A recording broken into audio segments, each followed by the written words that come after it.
Halo teman-teman, Assalamualaikum warahmatullahi wabarakatuh. Pada kesempatan ini saya akan menjelaskan 4 subpokok materi. Yang pertama, proses bisnis. Yang kedua, tipe sistem informasi. Yang ketiga, sistem untuk kolaborasi. Dan yang keempat, fungsi sistem informasi. Di mana guna memenuhi tugas mata kuliah Sistem Informasi Manajemen. Sebelumnya, perkenalkan, nama saya Harriet Elsafi, Program Studi Akuntansi, Fakultas Ekonomi, Universitas Muhammadiyah Maluku Utara.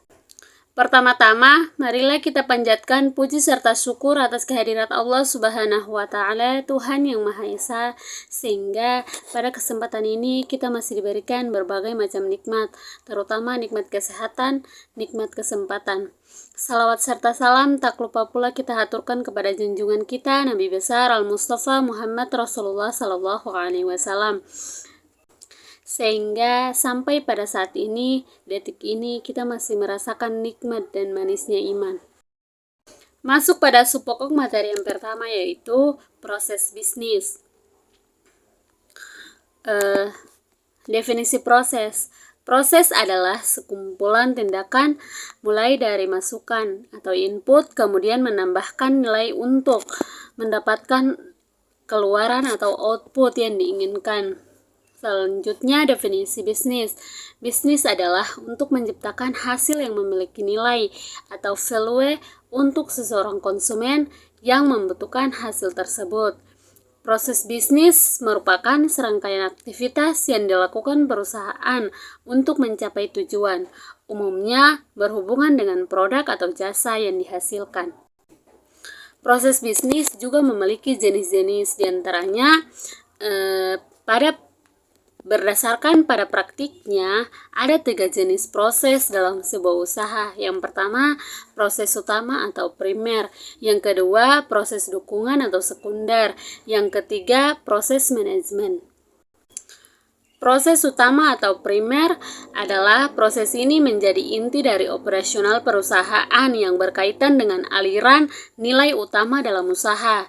Yang kedua, proses dukungan atau sekunder, di mana proses ini tidak menambahkan nilai secara langsung pada produk akhir, namun proses ini fokus menyiapkan lingkungan yang mampu mendukung proses utama dengan efektif dan efisien. Dan yang ketiga, proses manajemen, di mana dalam pelaksanaannya proses manajemen memerlukan keterlibatan, pengawasan, perencanaan, juga pemantauan. Proses bisnis juga memiliki tahapan-tahapan, yang mana tahapan yang pertama yaitu analisa kegiatan bisnis, di mana pada tahap pertama ini pihak owner dan manajemen perusahaan akan bertumbuh dalam menentukan usaha yang akan dijalankan. Yang kedua, penentuan. Setelah berdiskusi dan mencapai kesepakatan, maka selanjutnya pihak manajemen akan membutuhkan kegiatan atau proses yang akan dijalankan dalam usaha. Yang ketiga, pelaksanaan. Setelah berdiskusi dan dilanjutkan dengan menentukan, maka setelah itu satunya untuk melaksanakan atau menjalankan. Dan yang keempat, evaluasi, di mana tahap akhir dalam sebuah proses bisnis yaitu evaluasi. Dengan adanya evaluasi, Anda dapat melakukan penilaian terhadap strategi bisnis dan juga kinerja karyawan.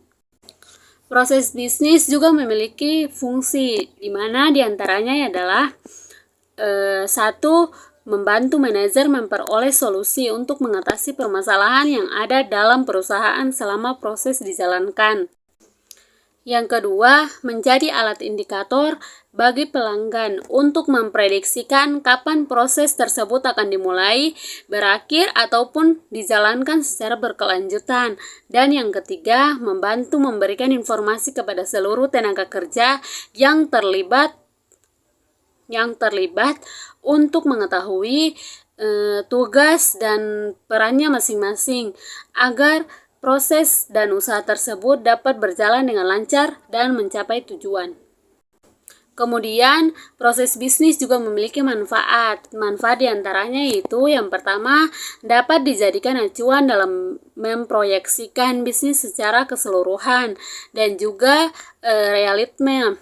Yang kedua, memberikan informasi terkait kondisi perusahaan. Yang ketiga, meningkatkan nilai kompetitif perusahaan untuk bisa bertahan di tengah persaingan bisnis dan berbagai perubahan. Yang kelima, memungkinkan perusahaan untuk lebih responsif atas setiap tantangan yang bisa muncul kapan saja.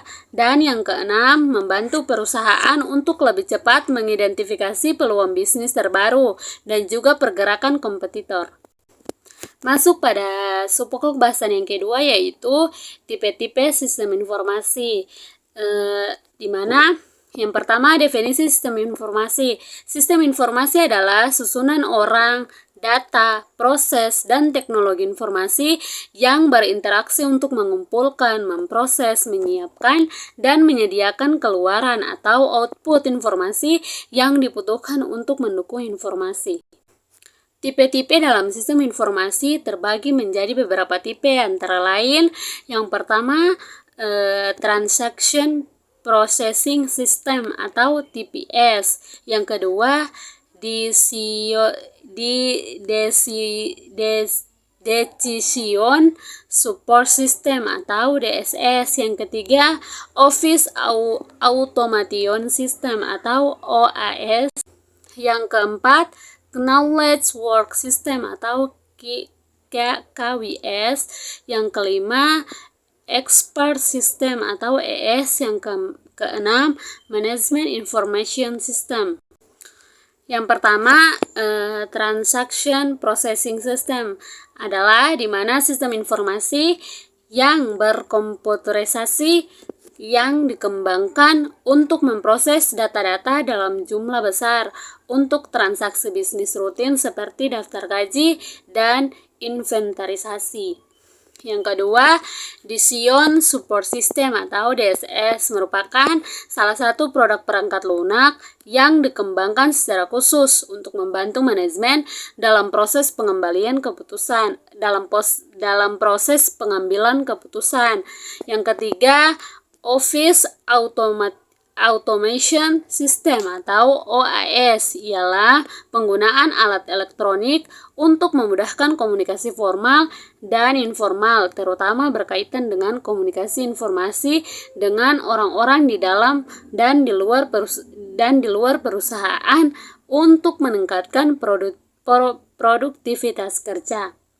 Yang keempat, knowledge work system, di mana mendukung para pekerja ilmuwan dengan membantu menciptakan pengetahuan baru dan memungkinkan mereka mengkontribusikan ke organisasi atau masyarakat. Yang kelima, expert system atau IS adalah sistem yang berusaha mengadopsi pengetahuan manusia ke komputer agar komputer dapat menyelesaikan masalah seperti yang biasa dilakukan para ahli.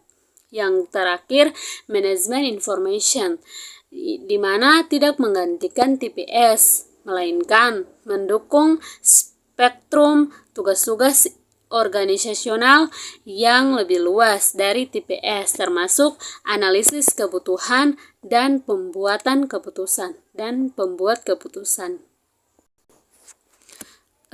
Masuk ke subpokok materi yang ketiga, yaitu sistem untuk kolaborasi. Berbicara soal sistem berarti berbicara mengenai sub-subsistem untuk dimana dikerjasamakan atau untuk kolaborasi.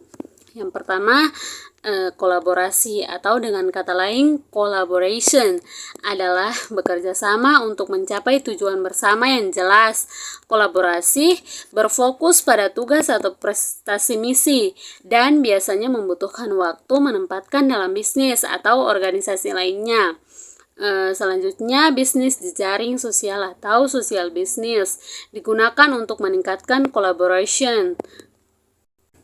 Tujuannya adalah untuk memperdalam interaksi dengan kelompok-kelompok dari dalam dan luar perusahaan guna memperlancar dan memperbaiki pendistribusian informasi, inovasi, dan pengambilan keputusan. Selanjutnya subpokok materi yang keempat, yaitu fungsi sistem informasi dan bisnis.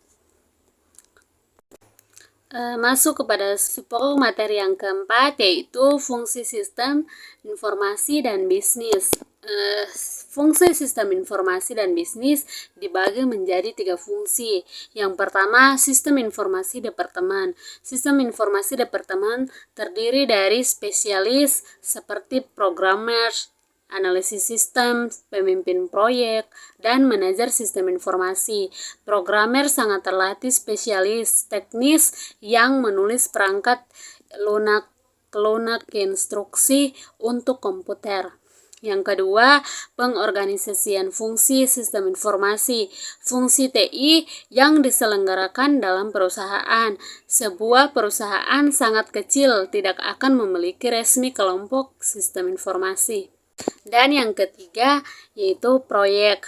Proyek-proyek di bagian ini memberikan tangan pengalaman, menganalisis peluang untuk meningkatkan proses bisnis dengan aplikasi sistem informasi yang baru, menggunakan spreadsheet untuk meningkatkan pengambilan keputusan tentang pemasok dan menggunakan software internet untuk merencanakan rute transportasi yang efisien. Mungkin itu sedikit materi yang bisa saya sampaikan.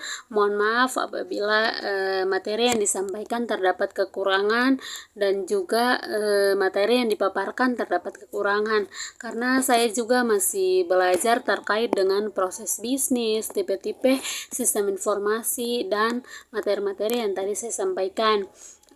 Mohon maaf apabila terdapat kesalahan dalam penyampaian materi ini. Karena sesungguhnya kesempurnaan hanya milik Allah Subhanahu wa Ta'ala. Wassalamualaikum warahmatullahi wabarakatuh.